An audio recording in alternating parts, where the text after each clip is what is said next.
자, 이번 시간에는 비유동자산을 배우도록 하겠습니다. 유동자산, 그 다음에 비유동자산.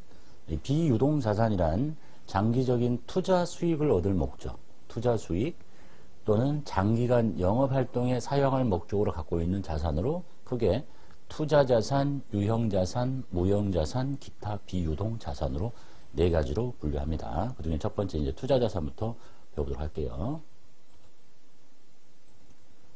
자, 투자자산, 투자가 뭔지 아시죠? 기업이 장기적인 투자 수익을 얻을 목적이거나 여러분도 뭐 어디 투자해서 이익 내려고 하는 거 또는 타 기업을 지배할 목적으로 그런 부수적인 기업 활동의 결과로 보유하는 자산이 투자자산이에요. 첫 번째 투자자산의 첫 번째가 장기 금융 상품이네요. 우리 금융 상품은 들어봤죠? 근데 기간이 좀 길어. 내용은 똑같은데 장기 금융 상품이란 금융기관이 취급하는 정기예금, 정기적금, 기타 정형화된 금융상품 보셨죠? 이게 짧으면 단기 금융상품인 거고 이게 보고기간 종료일로부터 1년 이내면 단기 금융상품, 1년 이후면 만기가 장기 금융상품이라고 합니다.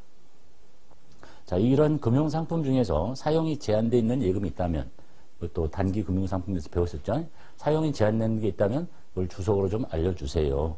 본문에 별표 이렇게 쳐가지고 얘는 무슨 이유로 사용이 제한되어 있습니다. 이렇게 알려달라는 뜻이네요. 그 반대가 이제 앞전에 배웠던 단기 금융상품이 되겠죠.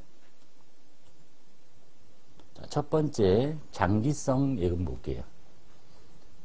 장기성 예금, 길다는 얘기지. 예금인데 자, 금융기관이 취급하는 정기예금, 정기적금, 기타 정형화된 상품 등으로 여기까지는 단기 금융상품에서 봤던 정기예금, 정기적금하고 똑같아요. 그런데 보고기간 종료일로부터 1년 이후에 만기가 도래한다. 그러면 정기예금, 정기적금이 아니라 장기성 예금이라고 한다라는 얘기가 되겠습니다. 반대가 저기 앞에서 배웠던 정기예금, 적금이라는 얘기겠죠. 기간이 짧은 거. 예제 보겠습니다. 신한은행에 정기예금 만기 4년짜리예요. 50만 원에 가입합니다. 돈은 보통예금 계좌에서 나가요. 보통예금이 빠지고 저쪽에 정기예금이 아니라 기간이 길잖아. 그래서 장기성 예금. 이게 만기가 1년 이내 6개월짜리면 정기예금이라고 하면 되겠죠. 앞전에 당좌자산에서 배운 내용하고 똑같아요. 자, 그리고 이제 예입한 장기성 예금이 만기가 돼서 원금과 이자를 보통예금 통장에 입금받습니다. 그럼 보통예금이 들어오고 여기 장기성 예금 빠지고 나머지 차이가 이자 수익이 되겠죠.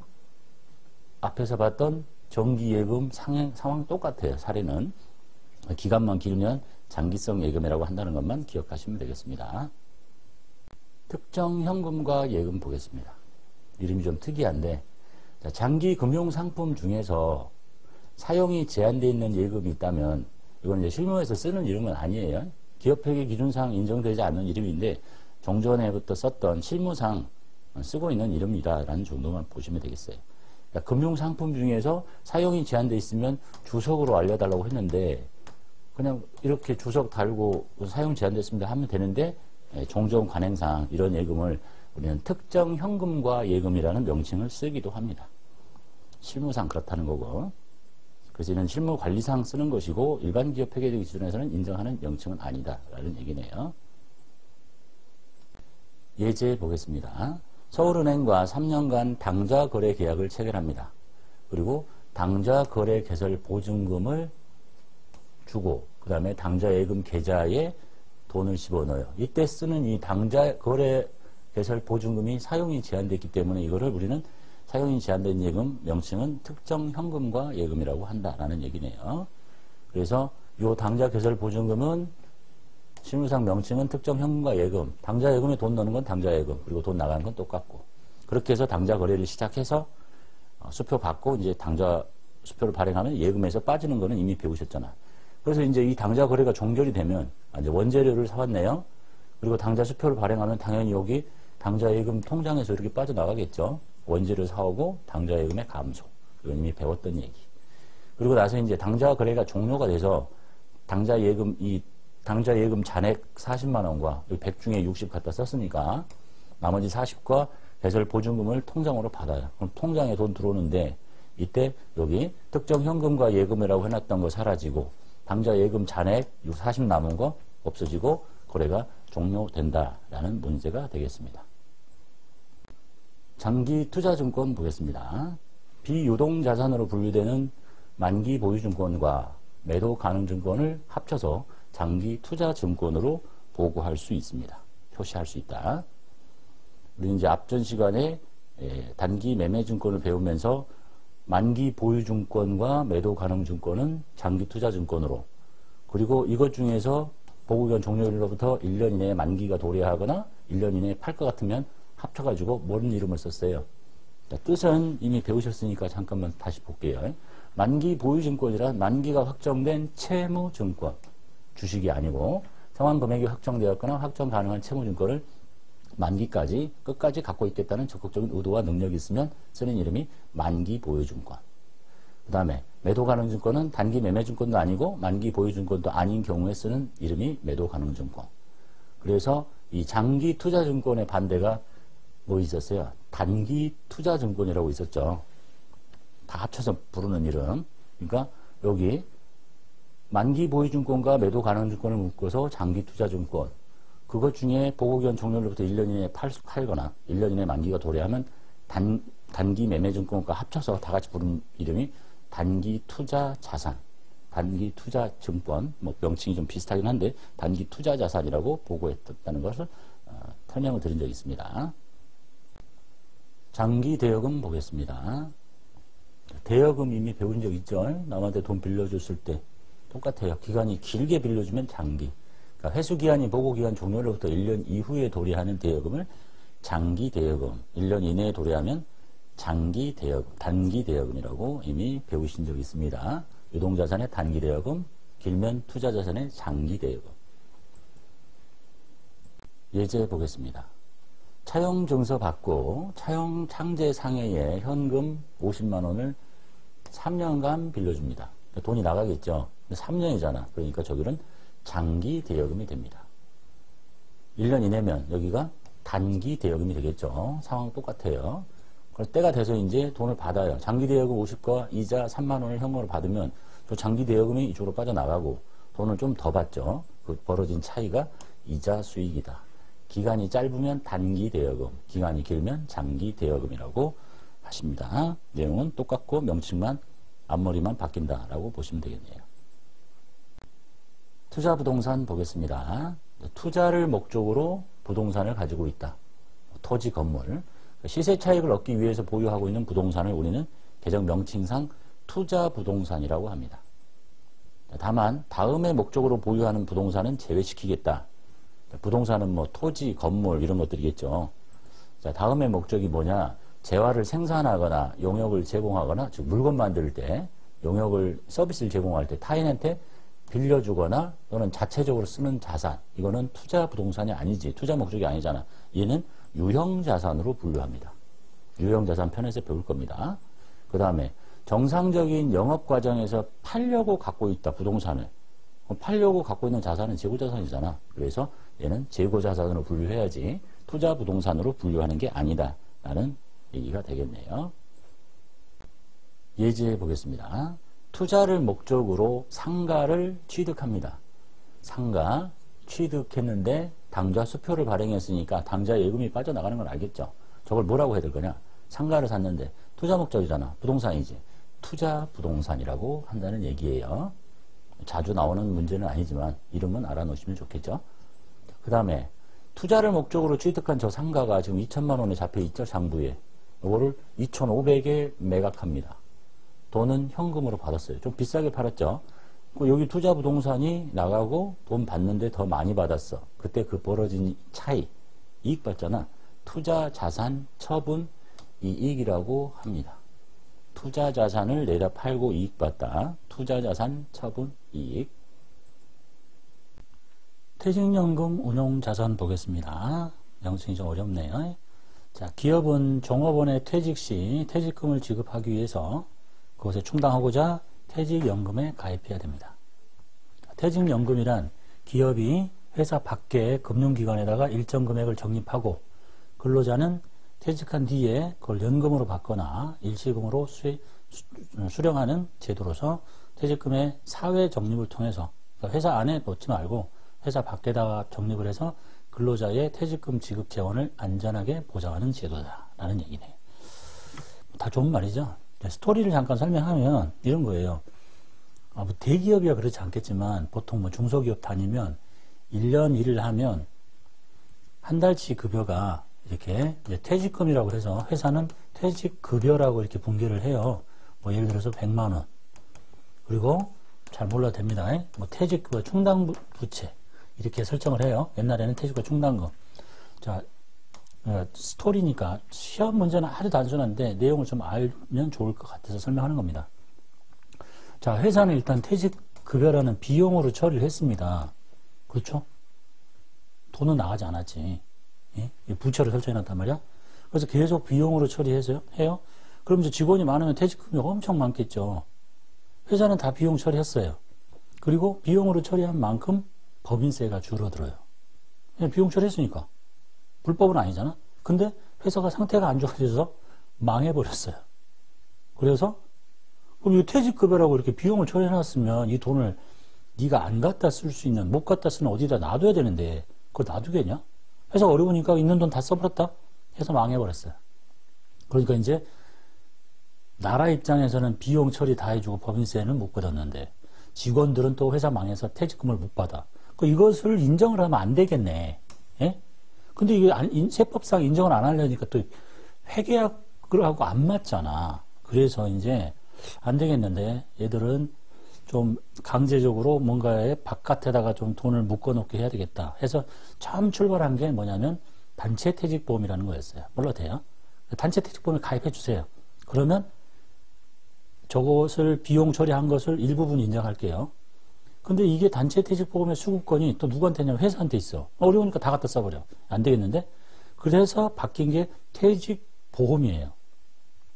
얘 또한 마찬가지로 수급권이 회사한테 있어. 그래서 안 되겠다. 그래서 퇴직연금제도라는 걸 도입합니다.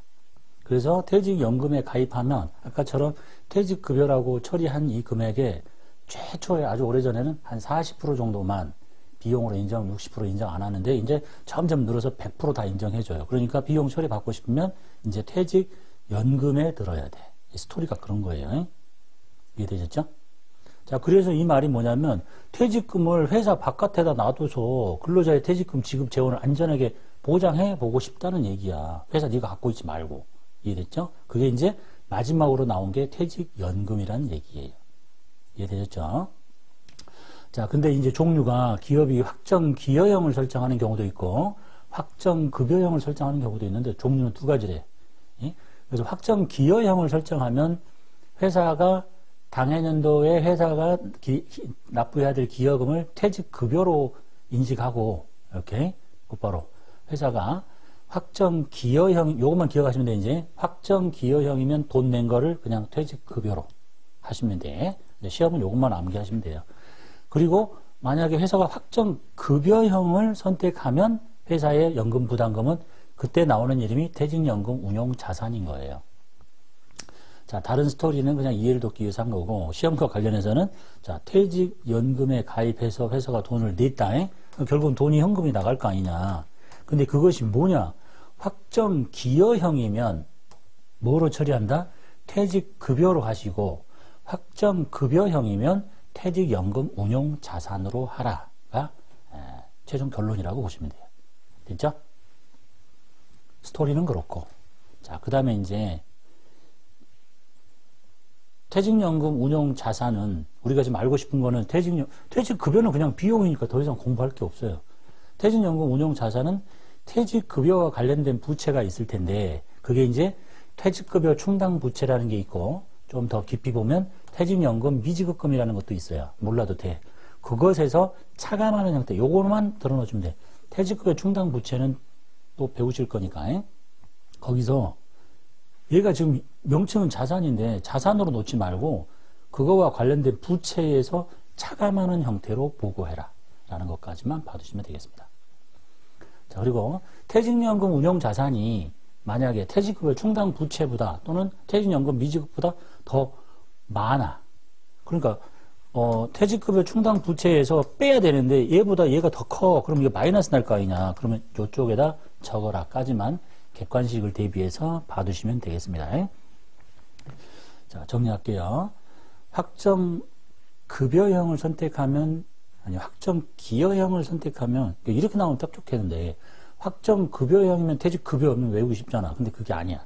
확정기여형이면 퇴직급여, 확정급여형이면 퇴직연금 운용자산. 개정 과목 명칭은. 그리고 좀 더 깊이 보면 이 퇴직연금 운용자산은 자산이긴 한데 어떻게 표시하냐? 마치 대손충당금, 감가상각 무계획처럼 퇴직금과 관련된 그 부채인 퇴직급여 충당 부채에서 차감하는 형태로 보고해라. 근데 위에 머리보다 뺄 게 더 크면 마이너스로 보고할 수는 없으니까 어쩔 수 없이 저쪽에 자산으로 보고해라. 여기까지만 들어놓으시면 되겠습니다. 자, 예제 볼게요. 시험은 이 정도만 나옵니다, 이제. 너무 단순하지. 자, 확정기여형 퇴직연금에 가입했어요. 100만원 현금으로 냈더니, 뭐라고? 확정기여형. 그럼 퇴직급여라고 하시면 된다는 얘기예요. 퇴직급여. 섞였다, 뒤집어졌어. 퇴직급여, 현금. 그 다음에, 확정급여형 나왔죠? 그럼 급여가 아니야. 퇴직연금 운용자산. 요 정도가 이제 시험에 출제된 내용이고, 아까 순위 후단에서 설명했던, 자, 만약에 이게 퇴직연금 운용자산을 어떻게, 요건 비용이니까 그냥 손익계산서 비용으로 가겠지. 자, 어떻게 표시되는지 봅시다. 자, 이게 재무상태표를 간략하게 써놨는데, 현금이 있고, 퇴직급여 충당부채가 있고, 자본이 있어요. 만약에 요 회계 처리를 하면 요 그림이 어떻게 바뀌느냐. 보세요. 현금이란 자산이 500 있는데 200이 나갔잖아요. 그럼 현금이 300으로 줄어들 거야. 그리고 이게 요쪽에 표시가 되는 게 아니고, 이 퇴직연금 충당, 아니, 퇴직급여 충당 부채의 밑에서 차감하는 형태로 표시가 되도록 한다. 라는 그 설명을 표로 보여드린 거예요. 우리 실기에서 나오진 않겠지만, 객관식에서 혹시 나오면 재무상태표에 자산으로 표시된다가 아니라 얘처럼 여기에 요렇게 빼기로 표시가 된다. 근데 얘가 마이너스 5천이다. 그러면 여기가 마이너스 5천원을 쓸 수가 없고, 500이라면 300 쓰고, 200이 어쩔 수 없이 이제 이쪽으로 간다는 얘기예요. 논리 이해하셨죠? 지금 하고 있는 설명이 그거니까. 그 다음 두 번째 설명이 이거다. 만약에 여기가 400이나 됐다. 그 그림이겠지? 지금 가만히 있어 봅시다. 이렇게 있었는데, 보세요. 요 그림이 다 뭐냐면, 한번 설정해서 200이 돼 있잖아? 그래서 여기서 빼기 하고 있어. 근데 또 한번 설정해서 또 200이 됐다 쳐요. 그럼 이거 400이 쌓이는 게 아니라, 300만 쌓이고 100이 1이 간다. 라는 설명을 하려고 그림을 표시했다라고 보시면 되겠습니다. 아주 어렵게 나오면 이런 것까지 물을 수도 있다는 얘기니까. 그렇게 따지면 시험 문제는 엄청 쉬운 거잖아. 기여형이면 퇴직급여, 급여형이면 퇴직연금 운용자산. 이름만 쓰면 실기는 끝이니까. 됐죠? 자, 그 다음에 이제 조금 더 시험에서 이렇게까지 다루지는 않는데, 퇴직연금 제도에 대해서 조금만 살펴볼게요. 그냥 간단하게 설명만 드리시면 돼요. 확정급여형, 우리 뭐만 알면 돼? 확정급여면 급여는 아니지. 퇴직연금 운용자산, 이렇게 보시면 돼. 이 두 종류의 상품이 뭔가를 설명하려는 거예요. 자, 근로자가 받을 퇴직급여가 노사 합의에 의해서 사전에 정해져 있고, 회사는 연금 수리에 의해서, 보험 수리 계산하듯이 연금 수리에 의해서 산출된 부담금을 매년 정기적으로 회사가 보험회사한테 또는 금융기관에 냅니다. 일단, 그 다음에 기업의 운영 성과에 따라 기업이 부담하는 퇴직금 비용이 변동이 생겨요. 즉, 확정급여형은 돈이 누구 거냐면 회사 거야. 그래서 금융상품이 운영이 잘 되면 이미 준 돈인데 그 고정되어 있는 게 아니라 이게 금융상품이 수익률이 조금 커질 수도 있는 거고, 손해 나면 쪼그라들 수 있는데, 커지면 내가 추가로 줘야 될 게 이제 줄어든다 이런 뜻이에요. 됐죠? 자, 근로자는 퇴직 시 확정된 퇴직급여를 근로자가 받는 건 이미 딱 정해져 있어. 여기 노사 합의에서 딱 정해졌잖아. 그래서 일시금으로 받을 수도 있고 연금으로 받을 수도 있다. 자, 우리한테 중요한 건 이거죠. 이제 회계 처리는 회사의 연금 부담금을 뭐로 처리한다? 퇴직연금 운용 자산으로 처리한다. 그리고 돈 금액만큼 이미 회사가 퇴직금을 줬잖아요. 보험회사한테. 그러니까 돈 금액만큼 퇴직금 지급 의무가 감소하니까 퇴직급여 충당 부채라는 부채에서 차가 막는 형태로 표시하십시오라고 하고 있는 거예요. 됐죠? 자, 이해만 하시면 돼. 자, 그 다음에 기여형 볼게요. 자, 회사는 사전에 정해져 있는 부담금을 근로자의 개인별 계좌에 정기적으로 적립합니다. 그 근로자 계좌에다 돈을 꽂아주는 거예요, 이제. 그리고 근로자가 어떤 금융상품을 선택할지는 지가 결정하는 겁니다. 그래서 뭘 선택하느냐에 따라서 보험금, 퇴직급여가 요거 선택한 사람은 고정이 돼 있지만, 그래서 잘하면 회사에 퇴직금이 줄게 부담이 줄어들지만 얘는 뭘 잘하느냐에 따라서 퇴직급여가 달라져요. 더 커질 수도 있고, 줄어들 수도 있고. 자, 근로자의 운영성과에 따라서 확정 급여형에 정한 퇴직급여 수준 이상의 퇴직금을 받을 수도 있다.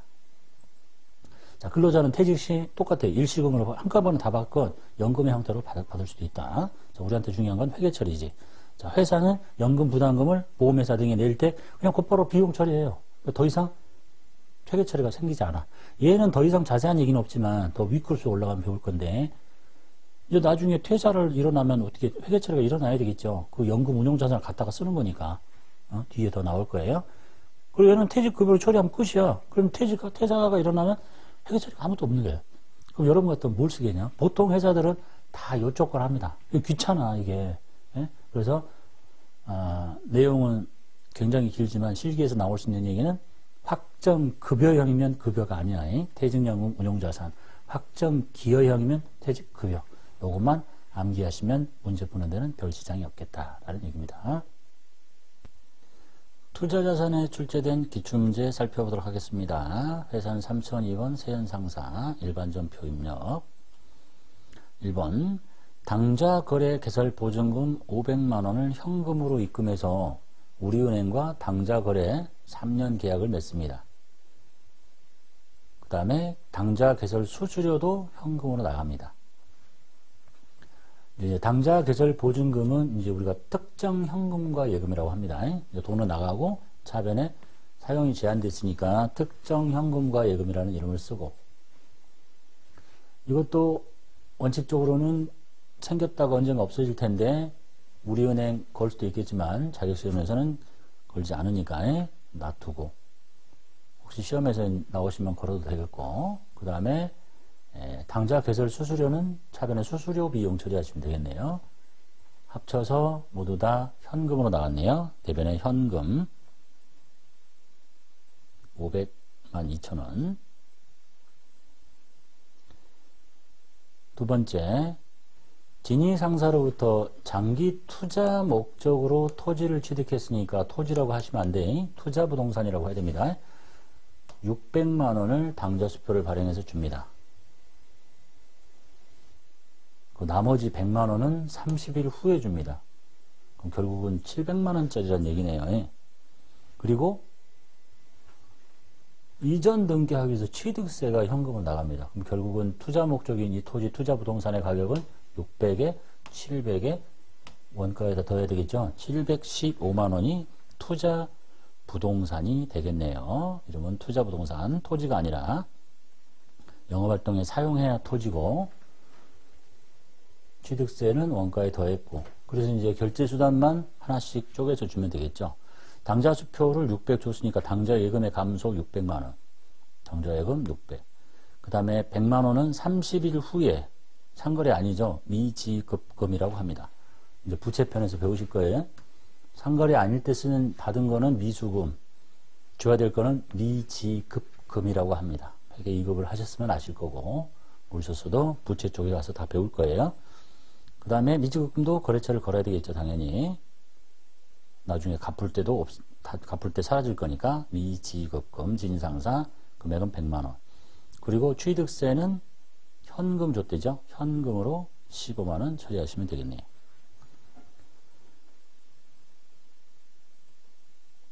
3번, 공장 건물을 신축하기 위해 외부로부터 취득한 토지가 있습니다. 이것에 대해서 건물 신축을 포기하고 토지 보유 목적을 집가 상승 목적으로 한대.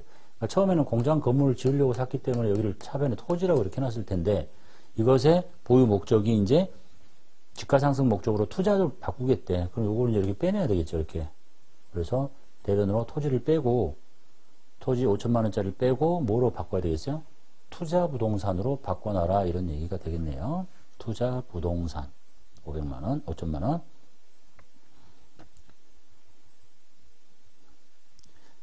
자, 4번은 이제 회사는 전 임직원 퇴직금 지급 보장을 위해서 확정급여형 퇴직연금에 가입해서 4월분 퇴직연금을 보통예금에서 납부합니다. 보통예금이 나간 건 알겠고, 이제 차변은 뭐라고 하느냐? 이때 쓰는 이름이 퇴직연금 운용자산입니다. 퇴직연금 운용자산. 확정급여형일 때, 이게 확정급여형일 때 퇴직급여였으면 외우기가 쉬울 텐데, 확정기여형일 때 퇴직급여, 확정급여형일 때는 퇴직연금 운용자산, 거꾸로다 이렇게 기억하시면 되겠네요. 퇴직연금 운용자산 금액은 500, 대변에 보통예금 500, 기여형, 급여형 뒤집어서 기억하시면 되겠습니다. 퇴직연금 자산에 대한 이자 30만원 입금이 됩니다. 이제 이자가 생겼나 봐요. 그래서 이것이 전 임직원의 퇴직금 지급 보장을 위해서 확정급여형 퇴직연금에 가입됐습니다. 그 확정급여형이면 퇴직연금 운용자산에 돈이 찍히게 돼요. 그래서 차변에다가 퇴직연금 운용자산을 증가시키고 대변에는 연금 운용 수익 이렇게 쓸 수 있겠는데 이름이 없으니까 그냥 이자 수익이라고 쓸 수밖에 없겠네요. 만들어서 쓰는 건 아니니까 이자 수익. 다른 말로는 뭐 연금 운용 수익 이렇게 할 수도 있겠는데 없으니까 이자 수익. 이자가 찍혔다니까. 다음 6번. 당사 제조공장 직원들의 퇴직금 지급을 대비해서 금융기관에 뭐 나왔어요? 확정기여형 나왔다. 기여형이면 퇴직급여, 퇴직연금 제도를 운영하고 있고 퇴직연금 850을 당사의 보통예금에서 납부합니다. 대변에 보통예금 뺄 수도 있겠고 차변에 공장이죠. 500번대의 퇴직급여라고 하시면 되겠어요. 퇴직급여 500번대의 퇴직급여 금액은 850 대변에 보통예금 감소 850 7번 영업부 직원에 대한 확정기여형이면 급여, 퇴직연금에 가입하고 1000만원을 보통예금에서 이체합니다. 그리고 이 금액에는 연금 운용에 대한 수수료가 포함되어 있다. 그러니까 돈이 나가기는 1000만원이 나가는데 이제 기여형이니까 퇴직급여 처리해야 될 텐데 모두 다 급여 처리하는 게 아니라 여기 연금 금융회사한테 지급하는 이 수수료만큼은 수수료 비용 처리해야 된다라는 얘기가 되겠네요. 그래서 대변에 보통예금을 1000만원 빼고 다 퇴직급여 처리하는 게 아니라 여기 연금에 대한 운용 수수료만 수수료 비용 처리하시고 그 영업부 직원 거니까 800번대 수수료 비용을 하는 게 더 적당하겠죠. 50만원. 그리고 나머지만 800번대의 퇴직급여 처리하시면 되겠습니다. 퇴직급여 나머지 950. 8번 서울에서 발행한 채권인데 만기가 2034년이고 시장성은 없어요. 1000만원짜리 그 다음에 만기까지 보유할 목적으로 당좌수표를 발행해 취득했고 즉 뭐란 얘기예요? 만기 보유 증권이란 얘기입니다. 그리고 취득하는 과정에서 발생한 수수료도 얘는 자산의 원가에 더하는 겁니다. 딱 하나의 예외가 단기 매매증권의 취득 시 발생하는 수수료만 비용 처리하고 나머지는 모든 자산들은 취득할 때 발생한 부대원가는 다 더하는 거예요. 차변에 만기 보유 증권이라고 하니까 이름이 두 개가 보이죠. 이제 여기 있는 181번이 투자자산인 만기 보유 증권인 거고 그럼 이거는 뭐냐? 이 만기 보유 증권이 세월이 지나가지고 만기가 이제 딱 1년밖에 안 남은 요 시점이 있죠. 요 시점에 갈아 끼우는 이름이 그러니까 여기 요 시점에서 갈아 끼우는 이름이 바로 여기 당좌자산에 있는 만기 보유증권이에요. 거의 쓸 일 없다 이렇게 보시면 됩니다. 이름 두 개니까 헷갈리시면 안 되고 투자자산 쪽에 있는 181번의 만기 보유증권을 써야 된다. 금액은 1000만원 플러스 수수료 5만원 합쳐서 그 다음에 대변에 당좌표를 줬고 1,000만원은 그럼 당좌 예금의 감소 1,000만원, 그 다음에 수수료는 현금으로 5만원 이렇게 처리하시면 되겠네요. 닫고 종료하겠습니다.